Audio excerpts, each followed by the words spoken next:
लाडकी बहिणींना लाडक्या बहिणींनो 17वा हप्ता ज्याची सगळेजण आतुरतेने वाट बघत बसलेत. हा नोव्हेंबर महिन्याचा हप्ता नेमकं कधी वाटप होणार आहे, वितरण नेमकं कधी चालू होणार आहे, याच्याबद्दल सगळ्यांची आतुरता लागलेली आहे. आणि लाडक्या बहिणींनो बघा, काल आदित्य तटकरे मॅडम यांच्या पीए बरोबर माझी चर्चा झालेली आहे. फोनवर त्यांच्याबरोबर मी संवाद साधलेला आहे आणि त्याच्यामध्ये ते काय बोललेत, वितरण कधी होणार आहे, जीआर नेमकं कसं असेल या सगळ्या गोष्टी या ठिकाणी मी तुम्हाला व्हिडिओमध्ये सांगणार आहे. व्हिडिओ काळजीपूर्वक शेवटपर्यंत बघायचा आहे, कारण की आता जीआर येऊन या ठिकाणी 2-3 दिवस झालेले आहेत.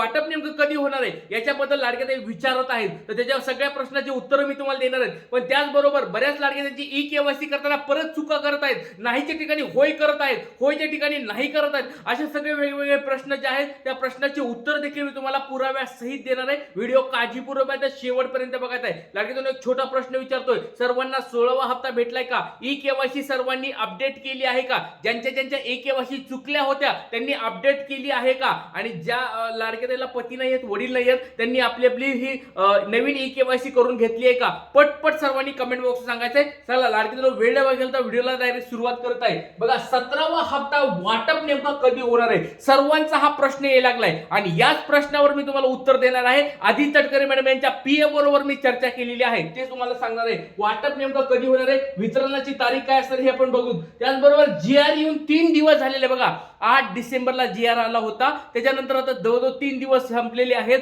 मग नेमकं वाटप कधी होणार आहे? केवायसी करताना चुका करू नका लाडक्याताईंनो, केवायसी करताना चुका करू नका, याच्यावर पण मी बोलणार आहे. बऱ्याच लाडक्याताई या ठिकाणी नाही दबत नाही म्हणून त्या ठिकाणी होय करायलेत, होय दबत नाही म्हणून नाही करायला लागलेत, असं वेगवेगळं होईल. त्याच्यावर मी तुम्हाला उत्तर पण देणार आहे आणि त्याचं सोल्युशन पण सांगणार आहे. काळजी करू नका लाडक्याताईंनो, कारण की हा गुरुदाता तुम्हाला डायरेक्ट चांगल्या स्वरूपाची माहिती देणार. त्याच्यामुळे व्हिडिओ काळजीपूर्वक बघा आणि पुराव्यासहित तुम्हाला ते करून दाखवणार आहे. त्याच्यामुळे काळजीपूर्वक हा व्हिडिओ शेवटपर्यंत बघा आणि ज्या लाडक्यांच्या चुका होईल त्यांना हा व्हिडिओ नक्की पाठवा. नंतर 17वा हप्ता वाटप नेमका कधी होणार आहे या सगळ्या गोष्टी व्हिडिओमध्ये बघणार आहोत. त्याच्यामुळे व्हिडिओ काळजीपूर्वक बघायचा. चला तर वेळ बघेल तर व्हिडिओला सुरुवात करूया.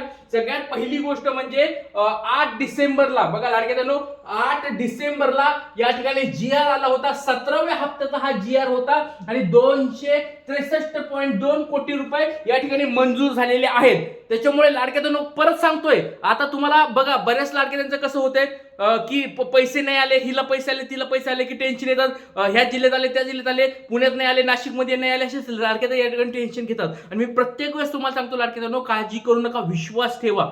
बऱ्याच लाडके त्यांनी मागच्या वेळेस झालं होतं बघा, पती नाही येत, वडील नाही येत, ऑप्शन येत नव्हतं म्हणून बऱ्याच लाडके त्यांनी घाईघाईमध्ये नातेवाईकाचे आधार कार्ड जोडले, कुणाचं आधार कार्ड जोडलं आणि ई केवायसी केली. पण त्यावेळेस पण मी तुम्हाला म्हणत होतो, हा गुरुदाता त्यावेळेस पण तुम्हाला म्हणत होतो की लाडक्याताईंनो थोडं थांबा, तुमचं अपडेट येणार आहे, तुमचं अपडेट येणार आहे, सरकारकडे आपण मागणी करत आहोत. त्याच्यामुळे चुकीच्या पद्धतीने ई केवायसी करू नका, विश्वास ठेवा. आणि ज्या ज्या लाडके त्यांनी विश्वास ठेवला त्यांना बघा आता फायदा झाला, ई केवायसी करायला ऑप्शन आलं. पण ज्या ज्या त्यांनी त्या ठिकाणी काय केलं, आपलं जे बोललं ते खोटं त्यांना वाटलं आणि त्यांनी ई केवायसी चुकीच्या करून टाकल्या. कोणाच तरी या ठिकाणी नातेवाईकाचा आधार कार्ड नंबर दुसरा देऊन टाकला. तर त्या लाडक्यांना एकच रिक्वेस्ट आहे, लाडक्यांनो काळजी करू नका, या ठिकाणी जीआर आलेला आहे.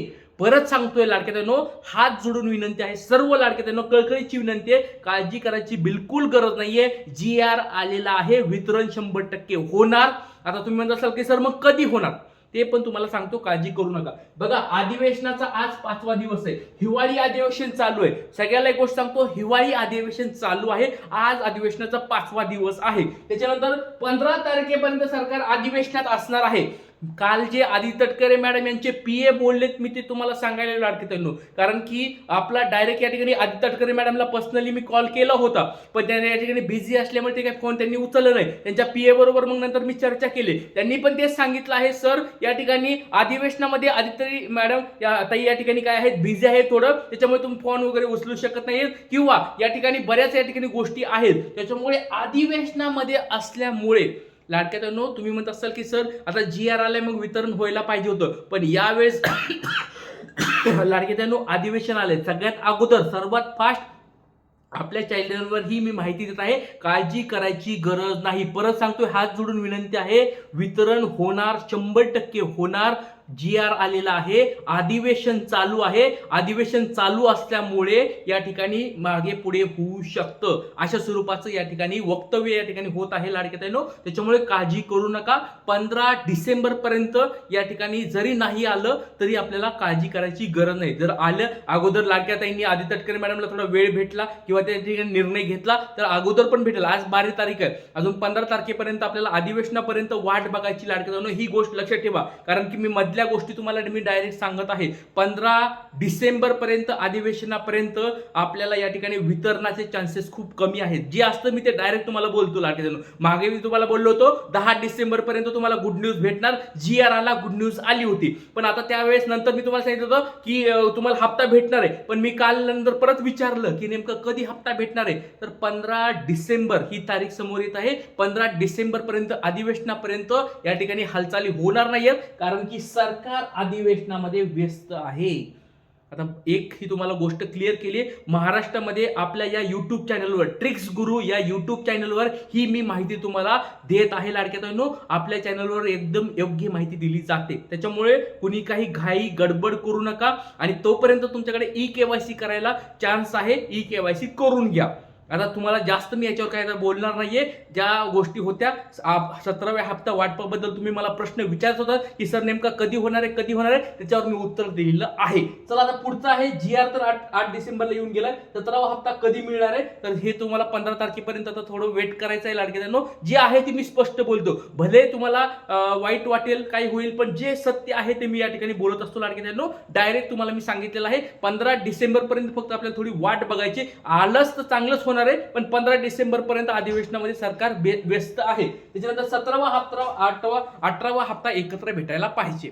आता बघा लाडक्या ताईंनो, आता वेळ आता 1 महिना पूर्ण संपलाय, नोव्हेंबर पूर्ण संपलाय. आता सरकारकडे आता एकच मागणी करायची आपल्याला. डिसेंबर महिना पण आता 15 तारखेपर्यंत गेला, म्हणजे अर्धा संपलाय. तर सरकारकडे एकच मागणी करावं लागणार आता की बाबा नोव्हेंबरचा ठीक आहे, नाही दिला अजून तुम्ही ठीक आहे, आता डिसेंबरला तरी वेळ लावू नका. नोव्हेंबर आणि डिसेंबरचा हप्ता एकत्र भेटायला पाहिजे. याला तुम्हाला काय वाटतं? या मताला तुम्ही सहमत आहेत का? कमेंट बॉक्समध्ये सांगायचे. 3000 रुपये अकाउंटला भेटायला पाहिजेत. या मताला तुम्ही सहमत आहेत का? कमेंट बॉक्समध्ये सांगायचं आहे. आणि बऱ्याच लाडक्या ताईंना हा प्रॉब्लेम येत आहे, त्याचं डायरेक्ट तुम्हाला मी उत्तर दाखवत आहे, स्क्रीनवर डायरेक्ट दाखवत आहे. बऱ्याच लाडक्या ताईंचे प्रॉब्लेम होत आहेत की सर या ठिकाणी जी तिसरी विंडो आहे, म्हणजे ज्यावेळेस EKYC आता नवीन अपडेट करायचं आलंय, ही जी विंडो आहे, हे पेज आल्यानंतर लाडक्या ताईंना या ठिकाणी नाहीवर क्लिक केलं तरी होय होतंय, आणि या ठिकाणी नाहीवर क्लिक केलं तरी आहे असं होय लागलंय. तर लाडक्या ताईंनो, एक गोष्ट लक्षात ठेवा, ह्याचा प्रॉब्लेम सॉल्व्ह तुम्हाला मी करून दाखवतो. काळजी करू नका. पहिला प्रॉब्लेम सॉल्व्ह करण्याचं सोल्युशन सांगतोय. सगळ्यात जर तुम्हाला असा प्रॉब्लेम होत असेल तर सगळ्यात पहिली गोष्ट तुमच्या मोबाईलमध्ये तुम्ही EKYC करू नका. EKYC करायची असेल तर लॅपटॉपवर करा, कॉम्प्युटरवर करून घ्या. कारण की मोबाईलवर काय असतं, कधी कधी तुम्हाला ते ऑप्शन समजत नाहीत. आता तुम्ही म्हणत असाल की सर आम्हाला कॉम्प्युटर नाही, लॅपटॉप नाही. लॅपटॉप कॉम्प्युटर असेल तुमच्याकडे, बघा डायरेक्ट होते. बघा ह्या ठिकाणी तुम्ही बघू शकता, या ठिकाणी ब्ल्यू टिक झालेला आहे, या ठिकाणी पण ब्ल्यू, म्हणजे नाहीवर क्लिक होतंय. फक्त तुम्हाला लॅपटॉपवर करावं लागेल, कॉम्प्युटर करावं लागेल, आयपॅड असेल आयपॅडवर करावं लागेल. आणि दुसरं आहे बघा, या ठिकाणी दोन्ही हे बटन दाबायचे. आता तुम्ही म्हणाल की सर आमच्याकडे लॅपटॉप नाहीये, मोबाईल आमच्याकडे कॉम्प्युटर नाहीये, सर आयपॅड नाहीये, टॅब नाहीये, काहीच नाही, मग आम्ही काय करू? तर मोबाईलवर एक ऑप्शन आहे. मोबाईलमध्ये काय करायचं, क्रोमवर जायचं आणि डेस्कटॉप मोड उघडायचं. डेस्कटॉप मोड म्हणजे त्याचा कॉम्प्युटर सारखं दिसतं. मोबाईलमध्ये काय असतं बघा, अशी छोटं दिसतं, छोटं दिसतंय का नाही, बरोबर का नाही? मग डेस्कटॉप, त्याच्या 3 वर बटन असतं, ते बटनावर क्लिक करून डेस्कटॉप मोड घ्या. डेस्कटॉप मोड केला म्हणजे ते कॉम्प्युटर सारखं तुम्हाला आडवं दिसतं. म्हणून सांगतो लाडक्या ताईंनो, जर तुम्हाला ते सेटिंग कळत नसेल मोबाईलमधली, तर गपचूप आपलं काय करा, या ठिकाणी लॅपटॉपवर कॉम्प्युटरवर हा फॉर्म भरा EKYCचा. स्वतःनी भरू नका, कारण की आता हा शेवटचा चान्स आहे. सगळ्याला माहिती आहे, आता सरकारने खाली नोटमध्ये लिहिलेला आहे, हा शेवटचा चान्स आहे, ही शेवटची संधी आहे. परत तुम्हाला EKYC अपडेट भेटणार नाहीये, मुदतवाढ पण भेटणार नाहीये. त्याच्यामुळे कुणीच चुका करायच्या नाहीत. EKYC कुणी केली कमेंट बॉक्समध्ये सर्वांनी सांगायचंय. आणि काही जरी प्रॉब्लेम असतील कमेंट बॉक्समध्ये विचारा. आज मी या ठिकाणी मुंबईच्या महिला व बालविकास विभाग अधिकारी, मुख्य अधिकारी यांच्याशी मी आज फोनवर चर्चा करणार आहे. तुमचे काही प्रश्न असतील कमेंट बॉक्समध्ये विचारा, ते त्यांच्याशी मी चर्चा करून तुम्हाला त्याचे उत्तर देणार आहे. पटपट सर्वांनी प्रश्न विचारायचे. जय हिंद, जय महाराष्ट्र, जय शिवराय, श्री गुरु.